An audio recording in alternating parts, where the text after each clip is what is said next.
अस्सलामुअलैकुम, मैं हूं आपकी मेजबान शाइस्ता रजा और ईद के इस पुरमसरत मौके पर मेरी जानिब से, मेरी टीम की जानिब से सबसे पहले आप सबको बहुत बहुत ईद मुबारक। उम्मीद है कि आप लोग अपनी फैमिलीज के साथ, अपने अपनों के साथ जो कि आपके पास मौजूद हैं या आपके पास मौजूद नहीं हैं, आप उन सब के साथ कनेक्टेड भी हैं और साथ ही साथ अपनी ईद की खुशियों को दोबाला भी कर रहे हैं। रमजान अल मुबारक के महीने में जिस तरीके से हम देखते हैं कि दुनिया भर में फैले हुए मुसलमान रोज़ा रखते हैं और रोज़ा हमें ये दर्श देता है कि हमने किस तरीके से ज़िंदगी में सब्र को कायम रखना है और साथ ही साथ जिस तरीके से पूरा एक इम्तिहान होता है और ईद जो है वो अल्लाह की जानिब से तमाम तर मुसलमानों के लिए एक तोहफा है। तो ये हमें मिलकर सेलिब्रेट करना होता है और सबसे ज़्यादा इस सेलिब्रेशन की खुशी हमें तब होती है जब हमें ये पता होता है कि हमने दिलों से, हम अल्लाह से बहुत ज़्यादा कनेक्टेड हो गए हैं, अपने दिलों की मैल को हमने साफ कर लिया है और कोशिश कर रहे हैं कि जिससे हम नाराज़ हैं, जिससे हमारी कभी कहीं नोकझोंक हुई थी, उस सब को भूल कर दोबारा से एक ही टेबल पर हम सब लोग जमा हो जाएं। तो इस ईद के पुरमसरत मौके पर हमने सोचा है कि क्यों ना हम लोग भी आप लोगों की मुलाकात कराएं उन लोगों से जिन लोगों को आप देखते हैं, सुनते हैं टीवी पर काम करते हुए, और साथ ही साथ बहुत सारी ऐसी बातें होती हैं जो आप लोग करना चाहते हैं और खास तौर पर वो लोग ईद किस तरीके से मनाते हैं। तो हमारे साथ एक गेस्ट पैनल मौजूद हैं, आपकी मुलाकात कराते हैं उनसे। सबसे पहले हमारे साथ मौजूद हैं मोहम्मद अजहर ज़िया साहब, जो हैं आप कह लें कि बिजनेस कम्युनिटी के साथ कनेक्टेड भी हैं, खुद भी बहुत बड़े जो है वो बिजनेसमैन हैं। आपको बहुत बहुत ईद मुबारक। Thank you so very much, बहुत शुक्रिया। आपसे बहुत सारी बातें हमने करनी है, बिजनेस से रिलेटेड भी और ईद से रिलेटेड भी। आप साथ ही साथ हमारे साथ मौजूद हैं बाबर अब्बासी साहब, जो कि ऑल्सो कनेक्टेड हैं बिजनेस कम्युनिटी से और कई दिहाइयों से कनेक्टेड हैं, और ना सिर्फ ये बिजनेस कम्युनिटी के साथ कनेक्टेड है बल्कि हमारी जो फील्ड है, मीडिया फील्ड है, उसमें भी काफी अरसे से मौजूद है। तो आपको भी बहुत बहुत ईद मुबारक। आपको भी बहुत बहुत ईद मुबारक। थैंक यू जी। साथ ही साथ हमने सोचा है कि ईद की बात हो, खुशियों की बात हो और म्यूजिक का तड़का ना लगे, ऐसा नहीं हो सकता है। हमारे साथ मौजूद हैं अरशद महमूद साहब। आपको सबसे पहले तो बहुत बहुत ईद मुबारक। बहुत शुक्रिया। और दुनिया में जहाँ जहाँ मुसलमान रहते हैं सबको दिल की गहराइयों से ईद मुबारक जी, ईद मुबारक। और 2000 से ज्यादा गाने आपने गाए हैं, ना सिर्फ उर्दू में बल्कि पंजाबी में भी और भी जबानों में, तो आपसे वो भी सुनेंगे हम। और साथ ही साथ हमारे साथ मौजूद हैं film star, superstar Saud Qasmi साहब। और जिस तरीके से हम देखते हैं, हमने इनको काम करते हुए देखा और अभी तक इनका शुमार उन आर्टिस्ट में, उन हीरोज में होता है जो कि आज तक जो है वो काम कर रहे हैं। तो आपको भी हमारी तरफ से बहुत बहुत ईद मुबारक। थैंक यू, आपको भी ईद मुबारक। और जो लोग पाकिस्तान से बाहर ये सब देख रहे हैं उन सबको मेरी तरफ से ईद मुबारक। मुझे बताइएगा किस तरीके से अजहर साहब आपका ईद का पहला दिन होता है जो आप सेलिब्रेट कर रहे होते हैं, क्या रूटीन होती है आपकी? बहुत शुक्रिया आपका, आपकी टीम का, और मेरी तरफ से आप सब दोस्तों को ईद मुबारक। आपको ईद मुबारक और जितने भी लोग दुनिया में हमें देख रहे हैं, हमारा ये प्रोग्राम देख रहे हैं, उन सबको मेरी तरफ से बहुत बहुत ईद मुबारक। ईद क्योंकि ये स्पेशल डे होता है, आपको पता है, फैमिली के साथ, घर वालों के साथ, दोस्तों के साथ, रिश्तेदारों के साथ, और बहुत सारा बिजी डे होता है। तो ये मैं समझता हूँ कि बहुत बेहतरीन और आइडियल डे होता है। ये स्पेशली बरकतों का दिन होता है, रहमतों का दिन होता है, अल्लाह ताला का फजल समेटने का दिन होता है। तो अमूमी तौर पर कहते हैं कि मर्दों का खास तौर पर ईद का दिन सोकर गुजरता है। नहीं, डिपेंड करता है। अब जो ज़ाहिर सोशल लोग होते हैं, फैमिली वाले लोग होते हैं, उनका तो मेरा ख्याल है कि जल्दी सुबह हो जाती है, उन्हें तैयार होना होता है, जिनसे हम साल अपने अड़ोस पड़ोस के लोगों से नहीं मिल पाते। तो ये वो टाइम होता है कि जब आप ईद नमाज पढ़ के आ रहे होते हैं तो इतने सारे दोस्त होते हैं, उनसे आपको ईद मिलना होता है, ईदी भी समेटनी होती है, ईदी देनी भी होती है। आप देने वालों में से होंगे, ईदी लेने वालों में से हैं? नहीं, बिल्कुल ऐसा ही है, बिल्कुल ऐसा ही है, बिल्कुल ऐसा ही है। जाहिर है अब वो एज तो नहीं है हमारी कि हम ईद लेंगे, लेकिन ईद देने में भी जाहिर है वो बहुत सारे जो हमारे पड़ोसी बच्चे हैं, स्टाफ के बच्चे हैं, दोस्तों के बच्चे हैं, उनके साथ जो है ये खुशियां जो है वो बेसिकली सेलिब्रेट करनी होती हैं। साथ ही साथ बाबर साहब भी बैठे हुए हैं। बाबर साहब, मुझे बताइएगा जिस तरीके से हम अभी बात कर रहे थे, खास तौर पर जो बिजनेस कम्युनिटी होती है, नॉर्मली लोगों के दिमागों में यही चीज होती है कि वो बहुत ज्यादा साल हर साल वो मसरूफ ही होते हैं, उनके पास ना फैमिली के लिए टाइम होता है, रिश्तेदार और आस पड़ोस तो बहुत दूर की बात है। तो जो ईद आती है, ईद में आपका क्या काम होता है? आप फिर मिलते हैं रिश्तेदारों से जो नाराज होते हैं, या आप कहते हैं ठीक है जो नाराज है वो नाराज ही रहे? देखें, ईद उल फितर जो है वो मुसलमानों का सबसे बड़ा त्योहार है। बिल्कुल ऐसा ही। तो इसमें तो जो भी नाराजगियां होती हैं उसे फौरी तौर पे जो है ना खत्म कर देना चाहिए। और कोशिश भी यही होती है। जाहिर है एक फैमिली डिनर ऐसा होता है जो कि साल में 1 या 2 दफा ही होता है, एक ईद उल अज़हा, एक ईद उल फितर। कि उसमें सब लोग जमा होते हैं, कुछ दोस्त हैं, रिश्तेदार हैं, तो कोशिश करते हैं जो नाराज हैं उन्हें भी इनवाइट किया जाए ताकि वो गेट टुगेदर हो और वो गिले शिकवे दूर हो। तो मैं समझता हूँ कि ईद एक ऐसा ओकेजन है मुसलमानों के लिए, बड़ी ब्लेसिंग है अल्लाह की, बड़ा बेस्ट डे है कि जिसमें ये गिले शिकवे दूर हो जाते हैं और एक मरतबा फिर खुशियां जो है ना वो वापस आ जाती हैं। जो तो मैं समझता हूँ कि ईद जो है इसमें तमाम गिले शिकवे दूर करके मोहब्बत से मिल बैठना चाहिए, मिलकर बैठना चाहिए। अच्छा अरशद महबूब साहब, आप भी मुझे बताइएगा, जिस तरीके से हम बात कर रहे हैं ना, पहले का दौर वो था जब गिले शिकवे जो है ना वो आसानी से दूर हो जाते थे। एक मिठाई का डब्बा ले गए आप, गिला शिकवा खत्म हो गया। आज लोग कहते हैं आजकल के दौर में कि जो नाराज है वो नाराज ही है, हमारी ईगोज बहुत ज्यादा बड़ी हो गई हैं, बहुत इगोइस्टिक हो गए हम। तो अब जरा मनाना आज मुश्किल हो गया है लोगों को, रिश्तेदारों को, आस पड़ोस को, सर्कल ऑफ इन्फ्लुएंस को, या आप समझते हैं कि आसान ही है? नहीं, ऐसा नहीं है, क्योंकि वही पुराने लोग जो हैं उन्हीं की औलादें हैं और उनसे सीख के ही जवान हुई हैं। ऐसे है। तो हमारे यहाँ क्या होता है कि जब कोई एक शख्स चल के किसी के घर पे चला जाए ना, तो वो फिर माफ समझे कि आप माफ कर दिया उसने, तो वो दिल साफ हो जाता है। तो इसलिए मैं समझता हूँ कि दिल में ना कोई बात रखनी चाहिए, और ये मौके ऐसे होते हैं कि गले मिलने कई दिन होता है। और वैसे जो है ईद जो पहले जब हुआ करती थी जब हम छोटे थे तो ईदी वीदी इकट्ठी किया करते थे, अब तो खैर देनी पड़ती है। अब तो ना मेरी माँ रही है ना मेरे वालिद साहब रहे हैं, तो उनके साथ ईद का और मजा आता था। हम सुबह जब नमाज पढ़ के आते हैं तो सबको फोन पे सलाम दुआ करते हैं, ईद मुबारक कहते हैं, छोटे भाई को कहते हैं। फिर मैं अपनी बेटी को, हम लोग, मैं और मेरी मिसेज जो है वीडियो कॉल पे ईद मुबारक कहते हैं। वो लंदन में रहती है, मेरा बेटा है वो मियामी में रहता है अपनी मिसेज के साथ। तो उसके बाद फिर मेरी मिसेज जो है रात को यखनी बना के रख देती है, और सुबह जो है ये दो चीजें जो है ना, एक सवैया और एक यखनी पुलाव, ऐसा ही। ये बहुत जरूरी बनता है। और जब ऐसे दोस्त जो हैं टाइम दे देते हैं तो फिर ये आ जाते हैं, तो बैठते हैं शाम के टाइम, मजा आता है, मिल बैठ के जरा गपशप हो जाती है और इसी तरह से दिन गुजर जाता है। ये भी इम्पोर्टेंट है ना, लोग बहुत कुछ सुनना जानना चाहते हैं ना। अच्छा सऊद, मुझे बताइएगा, जिस तरीके से अभी अर्शद साहब भी बात कर रहे हैं कि पहले की ईद जब हम सब छोटे थे और अपनी फैमिलीज के साथ रहते थे और इस तरह डिजिटलाइज दौर नहीं था हमारा, इतने सोशल नहीं थे हम, तब की ईद में और आज की ईद में कितना फर्क हो गया है, जहां पर हमने सिर्फ पिक्चर्स लेनी है और हमने पोस्ट करनी है और उसके बाद एक रील बना ली, 4 पिक्चर्स ले ली, ईद मुबारक कह दिया सोशल मीडिया पर, तो हमारी ईद हो गई। इस ईद में पुरानी ईद में कितना फर्क है?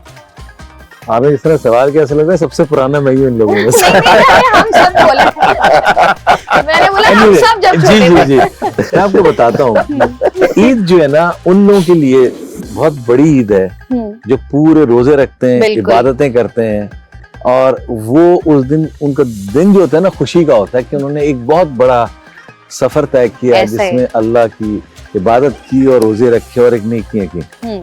दूसरी ईद होती है बच्चों की, जो ईदी समेटने के लिए होती है और रात ऐसा को है। खुशी से सोते नहीं है। तीसरी ईद होती है लड़कों की जो सो के गुजारते हैं।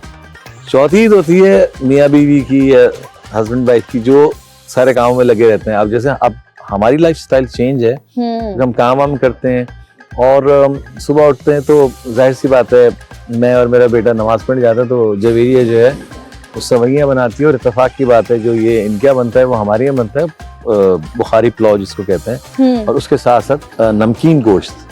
ये अच्छा। 3 डिशें होती हैं जो होती हैं, लेकिन पहले शीर खुरमा होता है जो आके हम खाते हैं और एंजॉय करते मस्त हैं, है वो तो। फिर बच्चों को ईदी देते हैं और उसके बाद हम निकल जाते हैं सफर पे, क्योंकि जवीरे के घर जाते हैं, मेरी पुप्पी के घर, उनके घर जाते हैं, और बाकी तो मेरी फैमिली अमेरिका में, तो सारे बहन भाई वगैरह, तो हम 3-4 साल में एक दफा ईद मना लेते हैं उनके साथ, वरना फोन पे सारे एक दूसरे से राब्ते में रहते हैं। कहते हैं ना कि ईद का जो दूसरा और तीसरा दिन होता है, पहले दिन को छोड़कर तीसरा दिन जो है वो ससुराल डे होता है।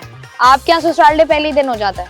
हाँ, पहले दिन हो जाता है, क्योंकि हमारे पास लोग आते हैं मिलने, जाहिर सी बात सेलिब्रिटीज का ज्यादा आते हैं, दोस्त यार, ये सब हमारी क्योंकि फैमिली का हिस्सा है, अजहर भाई या बाबर भाई, तो ये लोग भी आ जाते हैं। और अजहर भाई तो अक्सर कुछ ना कुछ, क्योंकि खाने खिलाने के शौकीन है ये, और बाबर अब्बास साहब मतलब पूरे साल ही खिलाते ही रहते हैं लोगों को। वाह। और हम ये तो ईद अच्छी में बात खिलाते हैं, बस ये फर्क है।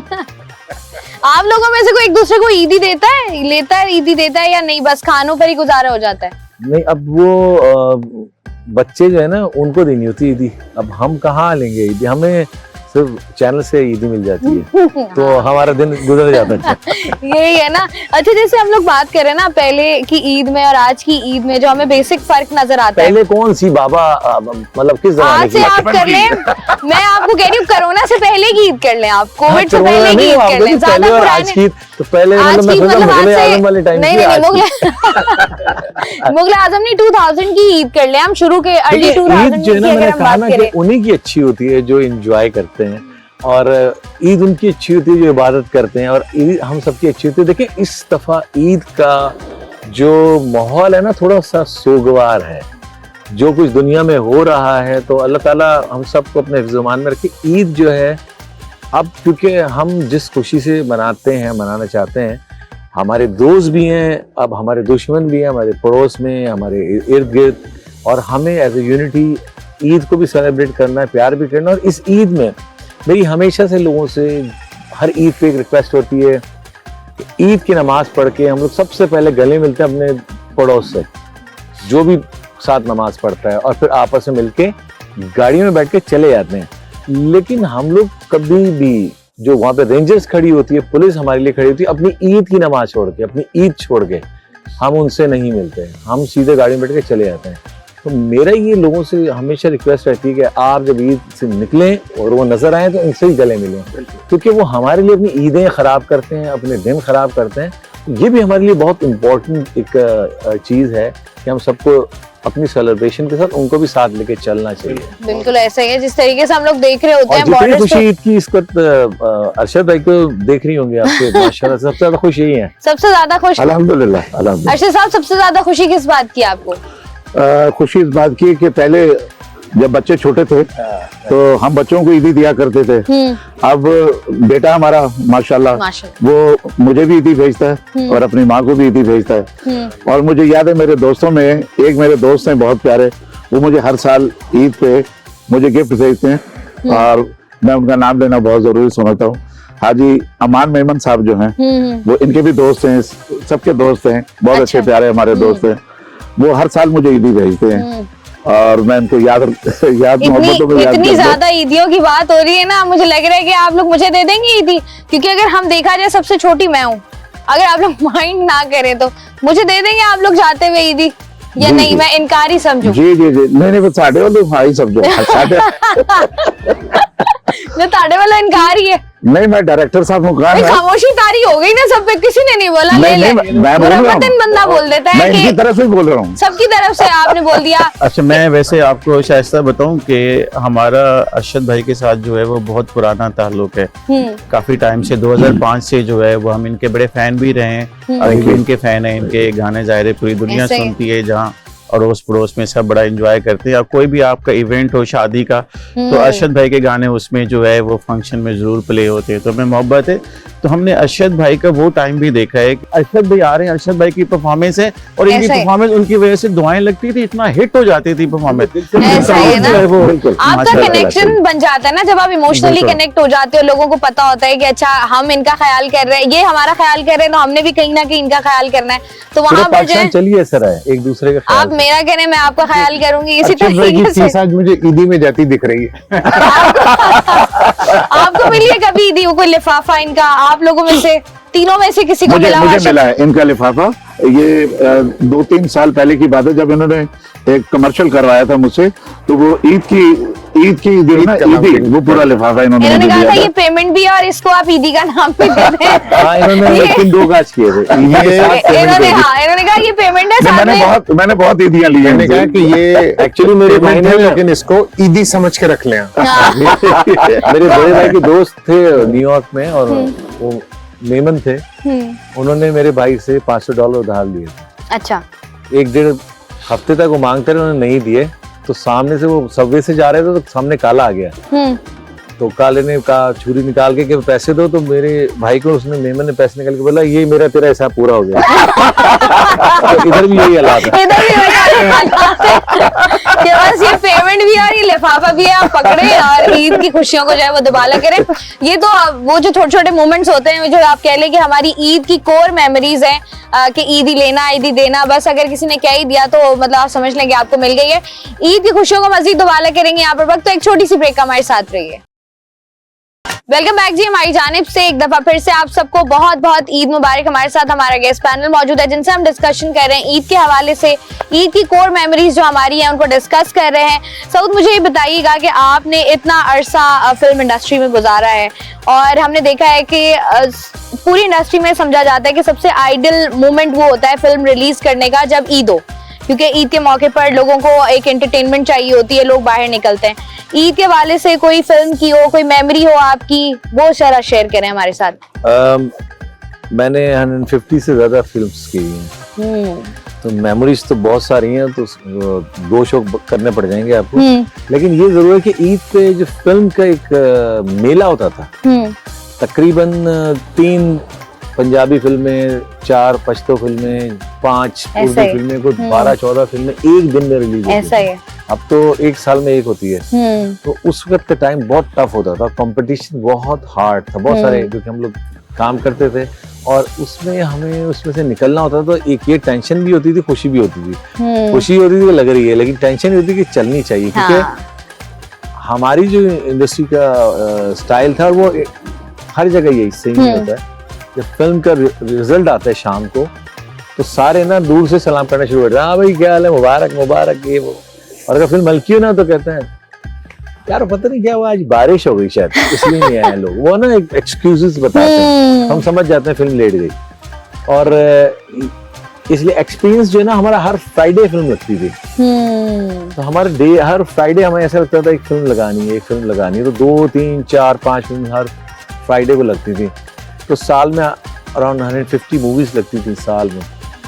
तो ईद के दिन और बकरीद के दिन टफ होता था हम लोगों के लिए, और कंपटीशन होता था, और एक्शन मूवी या कमर्शियल मूवी चलती थी, तो उसमें काफी कंपटीशन रहता था। लेकिन ईद की सारी जो फिल्में होती थी ना, सेम ही होती थी। हाँ। अच्छा, बहुत कम मूवीज हैं जो कि लोगों को बहुत ज्यादा पसंद आती हों।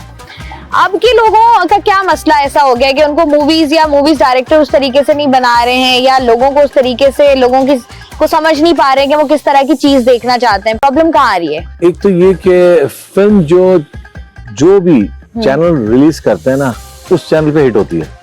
ऐसा है।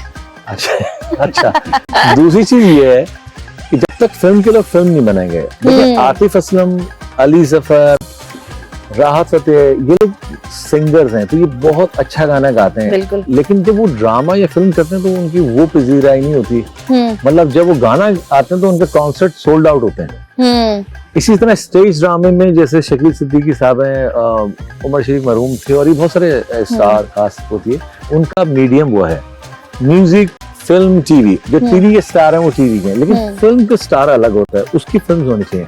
हमारी प्रॉब्लम ये हो रही है कि हमारे वो लोग जो फिल्म वाले हैं वो ना कास्ट होते हैं और ना उनके साथ कोई फिल्म बनाई जाती है। ऐसा है जी, और जिन्होंने वो एक आप कहते हैं ना वो एक्सपीरियंस लिया हुआ होता है, और एक वो आपका एक पूरा एक एक्सपीरियंस हो, वो बेहतर तरीके से बता सकते हैं कि क्या चीज कैसे होगी।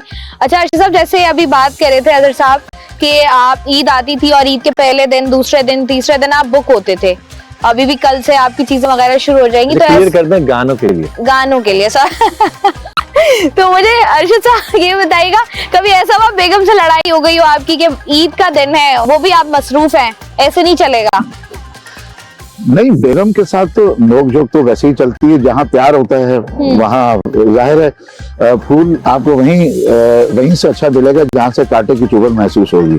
तो मियाँ बीवी के अंदर प्यार होगा तो लड़ाई झगड़ा भी होगा, लेकिन वो हल्का फुल्का होता है। जो जैसे इनकी वाइफ है वो इनको अंडरस्टैंड करती है और इसी तरह सफर गुजरता है समझ के। हाँ, ऐसा है, अंडरस्टैंडिंग ना हो तो फिर जो है वो मामला मुश्किल हो जाते हैं। यही वाला 40 साल हो गए मेरी शादी को अल्हम्दुलिल्लाह, तो चल रही है और इंशाल्लाह चलती रहेगी, जब तक जिंदा है चलती रहेगी, वही रहेगी, सारी जिंदगी वही रहेगी। हर बड़े कामयाब मर्द के पीछे एक औरत का हाथ होता है, चाहे वो माँ हो, बीवी हो, बेटी हो, उनकी दुआएं। लेकिन मैं आपको बताऊं कि जब हम अरशद भाई के घर पे जाते थे तो भाभी जो है वो कई खाने बना के देती थी। म्यूजिशियंस को, या उस वक्त जितने भी लोग आए हुए होते थे जैमिंग के लिए, और हमने भी बहुत दफ़ा भाभी के हाथ के खाने खाए हैं, तो वो बहुत जो है वो हम्बल एंड बड़ी स्वीट लेडी, और मैं समझता हूँ कि वो उन्होंने हमेशा अरशद भाई को सपोर्ट किया है। मैं आपको बताऊँ, एक दफ़ा मुझे याद है कि न्यूयॉर्क के अंदर जो है कॉन्सर्ट था स्टेडियम में, और हमारे पड़ोसी मुल्क के भी बड़े आर्टिस्ट थे, उसमें अरशद महमूद साहब भी थे और जुनून भी उसमें था, और पाकिस्तानी भी 3-4 आर्टिस्ट थे। तो जहाँ 60-60, 70-70 म्यूजिशियन का जो ऑर्केस्ट्रा होता था, उसमें आर्टिस्ट आके परफॉर्म करे, वहाँ अरशद भाई जो है वो 3 या 4 म्यूजिशियन के साथ जाके स्टेज पे परफॉर्म करते थे, तो पूरा क्राउड खड़ा हो जाता था, वेलकम करता था। तो रीजन क्या थी कि उस वक्त जो म्यूजिक डायरेक्टर थे, वो जो म्यूजिक देते, जो जिन्होंने म्यूजिक प्रोड्यूस किया, और जो सिंगर होते थे, उन्होंने जो परफॉर्म किया, लाइव परफॉर्म किया, वो अब चेंज हो गया। कि वो चीजें जब कंप्रोमाइज हुई ना, तो हमारी फिल्म इंडस्ट्री ने सफर किया, बहुत ज्यादा, हमारे सिनेमा इंडस्ट्री ने सफर किया, और हमारी म्यूजिक इंडस्ट्री ने सफर किया। उससे रिलेटेड जो हजारों नहीं लाखों लोग थे, उन्होंने सफर किया। तो देखिए, अगेन मैं आपको बताऊं, इसके लिए स्टेट की रिस्पॉन्सिबिलिटी है कि स्टेट जो है वो इस तरह के इंस्टीट्यूशंस बनाए, इस तरह के इदारे बनाए, जहां पर लोगों को प्रोफेशनल ट्रेनिंग्स दी जाए, जहां पर लोगों को ग्रूम किया जाए। सब चल रहा है, सब लोग सब कुछ कर रहे हैं। अच्छा, इन सब में ना बाबर भाई सबसे ज्यादा खामोश है। बाबर भाई, मुझे बताएं, नेचर का हिस्सा है आपकी खामोश तबीयत है? नहीं, खामोश तबीयत तो नहीं हूँ, लेकिन चूंकि ये सिचुएशन ऐसी है तो मुझे खामोश इसलिए रहना पड़ रहा है कि एक तरफ हमारे लेजेंड सुपरस्टार सऊद भाई बैठे हैं, अरशद भाई हमारे सुपरस्टार, फिर अजहर भाई जो है ना, वो बोलने के फन में तो आपने अंदाजा कर लिया होगा, ऐसा ही नहीं, बहुत अच्छा बोलते हैं। क्या बात। तो जब ये लोग बोल रहे हैं और बड़ी अच्छी बातें कर रहे हैं, तो मैंने कहा कि खामोश रहना बेहतर है, तो मैं तो एंजॉय कर रहा हूँ। आप सिर्फ ऑडियंस बने हुए नहीं, हमने आपको ऑडियंस ये करीब से बैठ के पूरा प्रोग्राम देखा। हाँ, मुझे यही लग रहा है, ऑडियंस बने हुए, ये लाइव ऑडियंस है हमारे पास। जो भी काम करते हैं ना, खामोशी से करते हैं। ये देखिए, आप खामोश तबीयत है, खामोशी से करते हैं। बाबर भाई को भी हम ऑडियंस से निकालेंगे, गेस्ट सीट पे बिठाएंगे। मुझे आप बताइएगा, जिस तरीके से मार्केटिंग अपने आप में एक बहुत बड़ा फन है, क्योंकि जो हर किसी को नहीं आता, तो ये मुझे बताइएगा कि जब आप इस तरीके से बहुत सारे कमर्शियल्स होते हैं, बहुत सारी चीजें होती है, कभी ऐसा हुआ है कि घर में भी इवेंट हो और कमर्शियल भी उन्हीं डेट्स पर हो, और घर में जो है वो अलग जंग चल रही हो और सेट पे अलग जंग चल रही हो? हाँ, देखें, जब प्रोफेशन की बात आएगी ना, तो जो आप फर्स्ट प्रायोरिटी देंगे वो प्रोफेशन को देंगे। अब किसी सेलिब्रिटी, किसी बिग स्टार की डेट ली हुई है, तो मैं अपना इवेंट तो दोबारा कर सकता हूँ, उसकी डेट मिलना मुश्किल हो जाएगी। तो वहां पर जो है काम आपको पहले करना पड़ेगा, और चूंकि पाकिस्तान में तकरीबन सारे ही सुपरस्टार्स ने हमारे साथ काम किया है और बड़ा अच्छा काम रहा, और हमें मार्केटिंग में बहुत आसानी होती है जब ये सेलिब्रिटी हमारे साथ जुड़ते हैं, हमारे इवेंट्स में, हमारे साथ कमर्शियल्स में। सऊद भाई ने मेरे साथ काफ़ी काम किया है इवेंट्स में, कमर्शियल्स में, टीवीसीज में। अरशद भाई ने हमारे काफ़ी शोज किए हैं। बहरहाल सेलिब्रिटी का एक करिश्मा तो होता है, जब वो एड ऑन एयर होता है ना, तो उसमें जब स्टार होता है तो लोग उसे देखते हैं, तो उसमें हमें प्रोडक्ट सेल के हवाले से बड़ी आसानी होती है, मार्केटिंग में जो है वो आसानी हो जाती है। अब हमारे प्रोग्राम में वक्त है एक छोटी सी ब्रेक का, लेकिन ब्रेक पर जाने से पहले ब्रेक पर जाएंगे हम, लेकिन अरशद महमूद साहब हमारे साथ मौजूद हैं। इनका गाना सुनते सुनते हम ब्रेक पर जाएंगे। आप भी इंजॉय करें, हम भी इंजॉय करेंगे। यहाँ पर लेते हैं एक छोटी सी ब्रेक।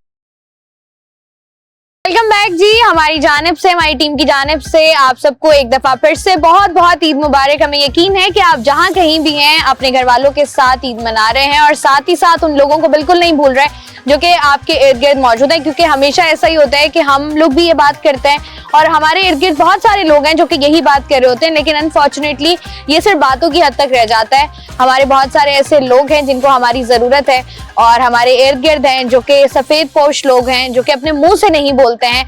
हमें हम सबको उनका ख्याल रखना है ताकि वो भी हमारी खुशियों में शरीक हो सकें, और ना सिर्फ शरीक हो सकें बल्कि इससे हमारी भी, आप जो कह लें, खुशी होती है वो दोबाला हो जाती है। इसी के साथ हमारा पैनल हमारे साथ मौजूद है, इनसे करते हैं बात। अच्छा सऊद, सबसे पहले मुझे एक बात बताइएगा, नॉर्मली जिस तरीके से अभी हम ब्रेक पर जाने से पहले फिल्म इंडस्ट्री की बात कर रहे थे, हमने 3-4 चीजें हैं जो हमने देखी। अब सबसे पहले कि जो लोग हैं वो डायरेक्टर्स जो हैं वो फिल्म इंडस्ट्री पर पैसा लगाने के लिए तैयार नहीं है। उनको ऐसा लगता है फिल्म बनेगी और वो चलेगी नहीं।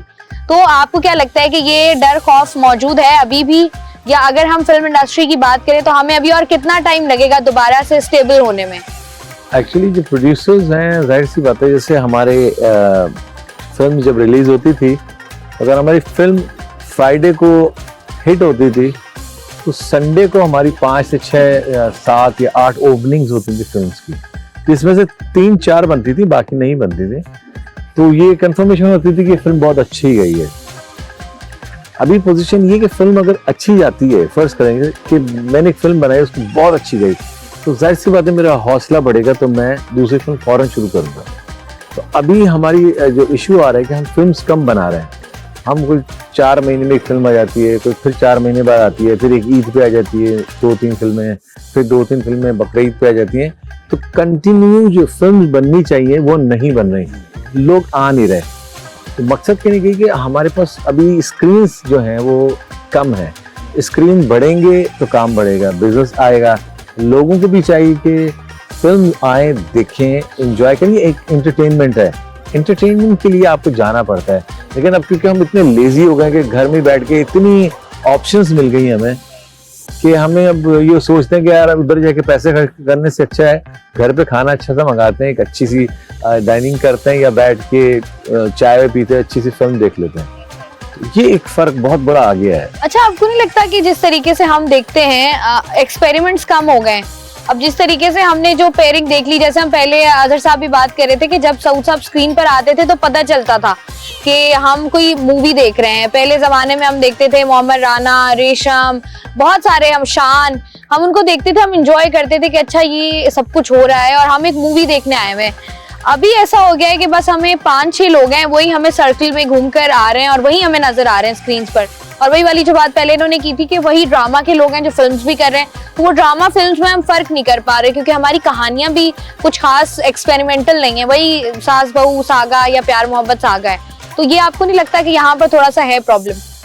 मेरी नजर में फिल्म क्या है, फिल्म ये है कि जैसे बात करते हैं ना अर्शद भाई कि यार आपका भाई उधर गया, उसने कहा हटो बच्चों देखो, ये है फिल्म। तो ड्रामा जो है उसमें एक आपको ड्रामा क्रिएट करना होता है, बड़ा उसमें एक बहुत ही रोती हुई खातून हो या कोई ऐसे लोग हों और एक ड्रामा टाइप होती है। तो ड्रामा, कमर्शियल और फिल्म में बहुत फर्क है। कमर्शियल फिल्म जो है ना वो हमें बनाने की जरूरत है, एक्शन, थ्रिल, कमर्शियल। अब हम लोग क्या करते हैं कि वही चीज, वही टॉपिक जो है ना वो हम सिनेमा पे ले आते हैं। लोगों को एंटरटेनमेंट देखना है। अगर एंटरटेनमेंट आप नहीं बनाएंगे, एंटरटेनिंग मूवीज नहीं बनाएंगे तो लोग नहीं आएंगे। अरशद भाई के गाने मेरे ख्याल से उस टाइम के बेस्ट गाने थे। देखा जो चेहरा तेरा और हो सके तो मेरा एक काम करो, वो काम हुआ अभी तक बड़े हिट नंबर्स इन्होंने दिए क्योंकि इनकी फिल्म अच्छी भी थी, सॉन्ग भी अच्छे थे और लगती थी कि मूवीज आई हैं। तो अभी हमें ये नहीं कि अल्लाह न करे कि हमारे पास टेक्निक कम हो, अब ज्यादा टेक्नोलॉजी आ गई, बहुत अपग्रेड हो गई हर चीज और हमारे पास एक्टर भी बहुत अच्छे आ गए हैं। मगर हमारे पास 3-4 चीजों की कमी है, एक एक्शन की, एक म्यूजिक की और एक डांस जो होना चाहिए, जो हमें नजर नहीं आता है। एज अ मैं फिल्म एक्टर बात कर रहा हूँ क्योंकि वो चीजें हमारे बहुत कम है। और जो है ना एक्टिव, क्योंकि हम लोग का जो ड्रामा है वो इतना है, बस इतना आपको एक्सप्रेशन देना है और आप उससे आगे नहीं है। फिल्म में आपको पूरा स्क्रीन में दिखाना पड़ता है, आपकी मूवमेंट, आपका एक्शन, आपका डांस, वो आपको अलग से नजर आ रहा होता है। वो काफी टफ चीज होती है जो यहाँ पे नहीं हो रही है। हमें इसकी ट्रेनिंग देनी पड़ेगी या लोगों को लेने के आना चाहिए। एक्सपेरिमेंट्स आपको डिफरेंट करने पड़ेंगे। अच्छा अर्शद साहब, जिस तरीके से हम बात करें ना, कमर्शियल मूवीज की तादाद बाकी बहुत, हम जिस तरीके से एक्सपेक्ट कर रहे होते हैं कि कोई मूवी आएगी, कमर्शियल मूवी है, उसमें गानों की भरमार होगी, कुछ हुक स्टेप्स होंगे, कुछ डांस होगा, वो हमें अब नजर नहीं आता। पूरी मूवी में या तो गाने नहीं होते, अगर गाना होगा भी तो वो इस तरीके का नहीं होगा कि वो इतना कैचिंग हो कि लोग जो है वो उस पर ग्रूव करें। तो ये वाले हमारे मसाइल क्यों हैं? अब हालांकि हमारे पास एक वास्ट रेंज है मुख्तलिफ सिंगर्स वगैरह की भी। देखिए, मुझे याद पड़ता है कि जो मैंने अपनी फिल्म, जो पहली फिल्म की थी एज एन एक्टर, वो फिल्म बनी थी 16 लाख रुपए में उस वक्त 1992 में। और वो फिल्म आज का दौर अल्हम्दुलिल्लाह, और उसके 21 शो जो हैं वो सोल्ड आउट थे। तो जाहिर है सोल्ड आउट था तो बिजनेस किया ना, और उसने बिजनेस भी ठीक ठाक किया और मुझे भी बहुत पजीराई मिली उस फिल्म में। और वो थी एक आर्ट मूवी थी। अब कहाँ कमर्शियल मूवी चल रही है, सुल्तान राय साहब की मूवी चल रही है, वो दौर था सुल्तान राय साहब की मूवीज का। उमर शरीफ साहब की मूवी लगी हुई थी, मिस्टर 420 मुझसे पहले रिलीज हुई थी, तो वो दौर थोड़ा सा चेंज हुआ था। तो मेरी मूवी जब आई आज का दौर, तो वो फिल्म चली थी और बहुत चली थी अल्हम्दुलिल्लाह। और मुझे बैठे में मेरे साथ इन्होंने मुझे बताया था कि इन्होंने मुझे कहा, कहने अरशद भाई मैंने आपकी फिल्म जो टिकट खरीद के देखी थी ब्लैक में। ब्लैक में। ब्लैक में टिकट तो खरीदा? आप अंदाजा लगाइए कि वो माशाल्लाह बहुत अच्छी फिल्म चली थी। और उसके बाद 2 मूवीज मैंने और की थी, वो फिर कुछ सर्कमस्टेंसेस ऐसे हो गए, नाता साहब का मर्डर हो गया था, तो वो 2 फिल्में नहीं लग सकी।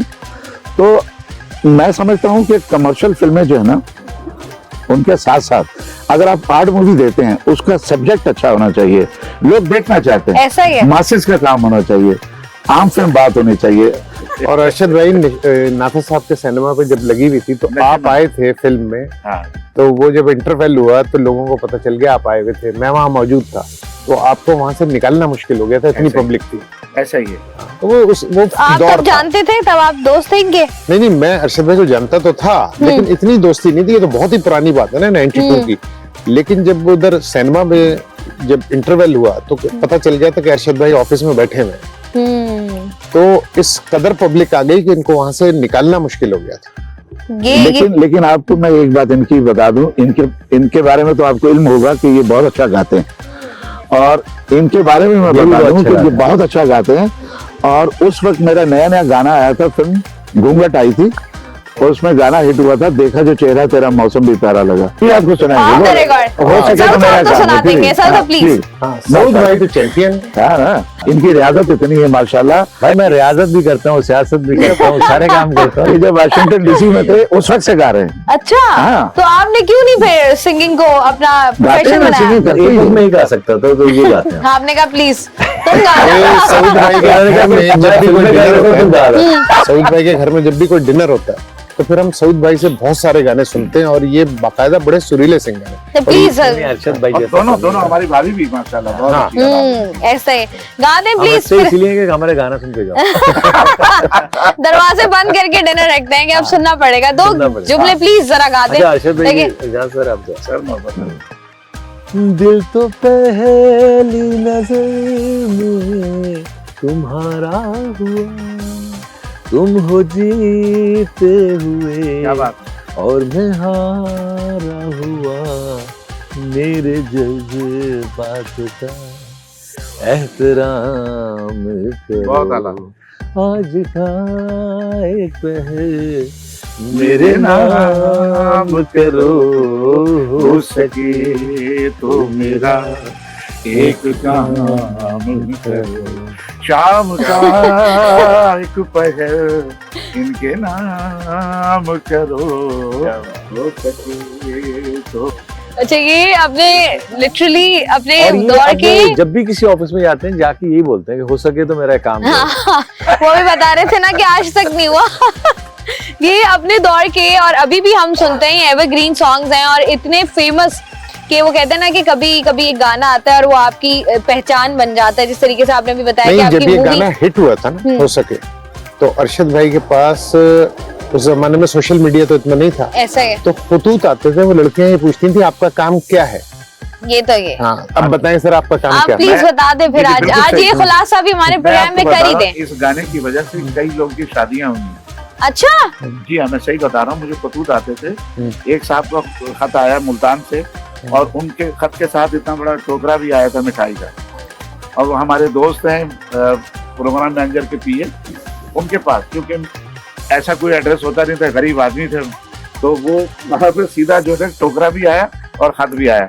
उसमें लिखा था कि मैं बहुत शर्मीला आदमी था और आपका ये नया नया गाना आया, सामने वाले घर में जो लड़की रहती थी उसको मैं कह नहीं सकता था, तो इन्होंने टेप रिकॉर्डर का मुंह जो है ना उनके घर की तरफ, खिड़की की तरफ करके, और वो जोर से गाना चला देते रोज कि हो सके तो मेरा एक काम करो, शाम का एक मेरे नाम करो।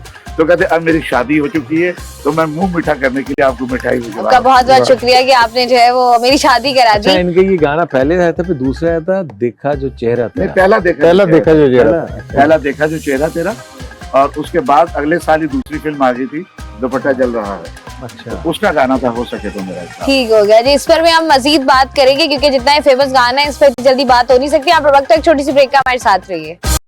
वेलकम बैक जी। आपको एक दफा फिर से कहते हैं खुशामदीद। हमारे साथ मौजूद हैं मुख्तलिफ वो लोग, वो शख्सियात जिनका ताल्लुक मुख्तलिफ फील्ड से है लेकिन आपस में इंटरकनेक्ट करते हैं एक ही फील्ड से, और जिस तरीके से जो है वो कोशिश की जाती है आपके चेहरों पर खुशियां बखेरने की और बहुत ज्यादा मेहनत की जाती है, तो हमने सोचा है कि उस हवाले से बात करें। अच्छा अजहर साहब, काफी देर से खामोश बैठे हुए हैं, मुझे बताइएगा कि जैसे हम लोग बात करें मुख्तलिफ इवेंट्स की या मुख्तलिफ जिस तरीके से हम बात कर रहे थे कि बहुत सारी चीजें पहले हुआ करती थी, आपको अब नहीं लगता कि इवेंट्स अब ज्यादा होते हैं एज कम्पेयर टू हम जरा 5-6 साल पीछे चले जाएं? हमने वो टाइम देखा कि जब कराची के एक एक गली में 5-5, 6-6 इवेंट्स होते थे। ऐसा ही और लोग क्या करते थे कि अपने इवेंट्स जो है ना वो आर्टिस्टों से डेट लेके फिर अपनी डेट फिक्स करते थे और वेन्यू फिक्स करते थे। ऐसा नहीं होता था कि पहले उन्होंने जो है वो, क्योंकि आर्टिस्टों से इतना प्यार करते थे, उनकी जो डिमांड होती थी, जैसे उनको डिकोर चाहिए, खाना चाहिए, ये तो आज बहुत चेंज आ गया कि आज आपको थीम डिकोर चाहिए, फूड में आपको इवेंट मैनेजमेंट बड़ा डिटेलिंग का काम हो गया। लेकिन उस दौर में जो होता था ना, उस दौर में ये होता था कि आज मेरी शादी है तो मुझे अरशद महमूद सिंगर चाहिए, मुझे शाजिया खुश चाहिए, मुझे रहीम शाह चाहिए, मुझे फलां आर्टिस्ट चाहिए, फलां आर्टिस्ट चाहिए। तो नॉर्मली क्या होता था कि जो फैमिलीज होती थी वो आर्टिस्टों से डेट लेके फिर अपनी डेट फिक्स करती थी और फिर फंक्शन होते थे, और एक गली में 6-6 फंक्शन होते थे। तो सोचो उस वो शहर में कितने इवेंट्स होते होंगे। बीइंग बिजनेसमैन आपका खुद, आप दोनों का, तो मैं आप दोनों से मशवरा लेना चाहूंगी कि वो लोग जो कि अपना छोटा बिजनेस स्टार्ट करना चाहते हैं, आपको क्या लगता है आजकल के दौर में क्या किया जा सकता है कम पैसे से जिससे उनको फायदा हो सके, वो अपनी फैमिली को सपोर्ट कर सकें? देखिए, बिजनेस तो हमेशा जो शुरू होता है ना वो छोटे पैमाने से ही होता है। अगर अक्लमंदी तो यही है। ये तो बहुत कॉर्पोरेट लेवल की जो कंपनीज होती हैं, जब वो कोई नई प्रोडक्ट लॉन्च करती हैं तो बहुत बड़े स्केल पे उसे लॉन्च किया जाता है। शुरू में इतनी ज्यादा मेहनत करनी पड़ती है तो वो एक कॉमन मैन जो है सब घबरा जाता है, तो वो कहता है कि यार मैं नौकरी कर लूँ, ये ज्यादा बेहतर है। तो एक खौफ भी है हमारे माशरे में ना, उस वजह से कोई बहुत आसान नहीं है बिजनेस, क्योंकि इसमें जब आप स्टार्ट लेते हैं ना तो इसमें मेहनत बहुत ज्यादा है। आप मुझे बताएं अदर साहब, अगर बस अब इन्होंने तो बात घुमा दी है मुझे बताएं अगर इंसान ने कोई बिजनेस स्टार्ट करना हो हमारे यहाँ, खास तौर पर कराची की मार्केट को देखते हुए, आपको क्या लगता है कौन से ऐसे 2-3 बिजनेस हैं जो आप स्टार्ट कर सकते हैं छोटे पैमाने पर, जो कि अच्छे चल सकते हैं या आप लोगों को जो है वो कम वक्त में फायदा हो सकता है और आप इसमें ग्रो कर सकते हैं? नौकरी जितना मर्जी अच्छी हो एक ना एक दिन छूट जाती है, और बिजनेस जो है वो जितना मर्जी छोटा हो एक ना एक दिन बड़ा हो जाता है। ये तो बड़ी मशहूर कहावत है। मेरा ख्याल है कि स्टार्ट करें जिसमें आपका खुद का इंटरेस्ट हो और आप समझते हो कि ये मेरे कंट्रोल में रहेगा और मेरा ये शौक भी है। वो भले आप बहुत बेसिक लेवल से शुरू करें, लेकिन अगर आप उसमें फोकस रहेंगे और उसको फोकस होके करेंगे तो वो बहुत जल्दी एक्सेल भी करेगा और प्रॉफिटेबल भी होगा। मतलब कहते हैं ना कि आप कोई भी बिजनेस स्टार्ट करते हैं जरूरी है कि आपको खुद को भी आता हो वो काम। कम से कम बेसिक्स उसके जो प्रोटोकॉल्स हैं, हाँ। जो बेसिक एसओपीज हैं वो मैं आपको पैसे दे दूंगा, आप जरा मुझे प्रॉफिट जो है ना वो मुझे दे दीजिएगा, घर बैठे बैठे वाले मसाइल ऐसा हो नहीं सकता, ऐसा हो नहीं सकता। बिल्कुल ऐसे। अच्छा लास्ट में जो है ना वो जरा कौम के नाम ईद के मौके पर कोई खुसूसी पैगाम जो कि आप देना चाहें वो दे दे प्लीज। मेरे तो यंग नौजवानों को यही मैसेज है कि इस ईद के दिन पे अमन कायम करें, मोहब्बत बांटें और पॉजिटिव इमेज पाकिस्तान का बिल्ड करें। बेशक जी, बहुत जरूरी भी है। बहुत बहुत शुक्रिया जी। आप बाबर साहब प्लीज। मैं कहूँगा कि ये जो यंगस्टर में एक बहुत ही शॉर्ट टाइम में आगे बढ़ने की जस्तुजू पैदा हो गई ना, उसको कम करें, आहिस्ता आहिस्ता चलें और बड़ों का एहतराम करें, और जो बड़े बुजुर्ग उन्हें कोई बात समझाएं तो उसे अंडरस्टैंड करें और आहिस्ता आहिस्ता चीजें करें और घबराएं ना। वो कहते हैं ना कि काम पहले आपको खुद आना चाहिए और अपने अंदर जो है वो बर्दाश्त रखें। अर्शद साहब बताइएगा जी, क्या कहना चाहेंगे? सबसे पहले कौम के नाम को पैगाम दे दें, खास तौर पर ईद के मौके पर। ईद के मौके पे यही पैगाम है कि जब गाड़ी चलाए तो अपनी लाइन में चलाएं और अब तो कैमरास लग गए, अब क्या टेंशन। एम्बुलेंस को रास्ता दे और खास तौर पे फायर ब्रिगेड को रास्ता दे, और आखिरी जो लाइन है उसमें गाड़ी ना चलाएं, उसमें सिर्फ आप क्रॉस करें, उस लाइन को खाली रखें, क्योंकि कोई भी किसी भी वक्त जो है इमरजेंसी हो सकती है। आप बताएं साउथ साहब, क्या कहना चाहेंगे ईद के मौके पर जिस तरीके से हम लोग देख रहे हैं, अब हम पिछले कोई 2-3 महीने से या पिछले 1 साल से ही हम देखें तो एक वो जो जंग शुरू हो गई है ना सोशल मीडिया की, व्यूज की, हमें ये करना है, हमें ये चाहिए, आपको क्या लगता है कि ये किस तरफ जा रहा है? इससे हमारे माशरे में कोई बेहतरी आपको नजर आ रही है या आपको लग रहा है कि हम जो है वो मजीद पस्ती की तरफ जा रहे हैं? एक्चुअली देखिए, व्यूज लेना तो कोई बड़ी काम नहीं है, वो लिफाफे वाला काम शुरू हो गया, तो व्यूज मिल जाते हैं। असल बात ये है कि जो हमारी फर्टर्निटी है, चाहे वो म्यूजिक की हो, चाहे बिजनेस कम्युनिटी की हो, कोई हो, हमें यूनाइटेड होना बहुत जरूरी है। ये वक्त एक साथ खड़े होने का है। हमारे मुल्क में पाकिस्तान जो बना है वो एक कलमे की बुनियाद पे बना है। एज अ कौम हमें एक होना चाहिए, अपने लोगों से प्यार करना चाहिए। रंग, नस्ल, मजहब ये सब बाद में आती है, पर इंसान बने ताकि एक अच्छे इंसान बनने का सबूत दें। और जो बॉर्डर्स पे हमारे जवान शहीद हो रहे हैं या जो लोगों ने कुर्बानियाँ दी हैं हमारे लोगों ने, उनका एहतराम करें, अपनी पाक फौज को सपोर्ट करें और इस मुल्क को आगे बढ़ाने के लिए हम सबको एक साथ चलना होगा, सबको गिले शिकवे दूर करके आगे बढ़ना होगा। पाकिस्तान जिंदाबाद, ईद मुबारक। ईद मुबारक जी। जिस तरीके से हम लोग बात कर रहे हैं खासतौर पर ईद के मौके पर, जिस तरीके से हमने देखा है हमारे इर्द गिर्द बहुत सारी चीजें, मुझे पर्सनली ऐसा फील होता है कि ये जो हमारे यहाँ एक शिफ्ट आया है वो मिलेनियल्स और जेनजीज का दौर है। जो सबसे ज्यादा चीज प्रॉब्लमेटिक लगती है वो हमारी ईगोज हैं कि हमने इंसान से, रिश्तों से बड़ी अपनी ईगोज कर ली हैं, जिसकी वजह से हम सबसे दूर हो गए हैं और हमें ऐसा लगता है कि हम तन्हा इस दुनिया में सरवाइव भी कर सकते हैं, हम खुश भी रह सकते हैं। हालांकि रियलिटी जो है वो इससे बहुत मुख्तलिफ है। आपको खुश रहने के लिए, अपनी खुशियां बांटने के लिए, अपने दुख बांटने के लिए अपने इर्द गिर्द चंद ऐसे लोग चाहिए होते हैं जिन पर आप ब्लाइंडली ट्रस्ट कर सकते हैं या जिनसे आपका ऐसा बॉन्ड हो कि आपको पता हो कि आपको उनको कुछ एक्सप्लेन करने की जरूरत नहीं है। तो अपने ईगोज को जरा कम करना है और साथ ही साथ कोशिश करें कि उन लोगों पर भी तवज्जो दें जो कि कहीं ना कहीं हमसे निगलेक्ट हो चुके हैं। और जितना हम बहसियत कौम, बहसियत पाकिस्तानी, जितना इंडिविजुअली हम लोग जो है वो कंट्रीब्यूट कर सकते हैं उतना हम कंट्रीब्यूट करें और साथ ही साथ जो है वो एक अच्छा साल हो हमारे लिए। हमारी जानिब से, मेरी पूरी टीम की जानिब से आप सबको एक दफ़ा फिर से बहुत बहुत ईद मुबारक। और जाने से पहले अरशद महमूद साहब हमारे साथ मौजूद हैं। जाते जाते आपका एक नया गाना आया है, वो ज़रा आप हमें सुना देंगे तो हमारी ईद दोबाला हो जाएगी। ये गाने जो है, ये तमाम गाने जो है हमारे बहुत ही प्यारे दोस्त नासिर हुसैन ने कंपोज किए हैं और इसका म्यूजिक जो है वो तौकीर नासिर साहब ने बनाया और इसकी पोएट्री भी उन्होंने लिखी।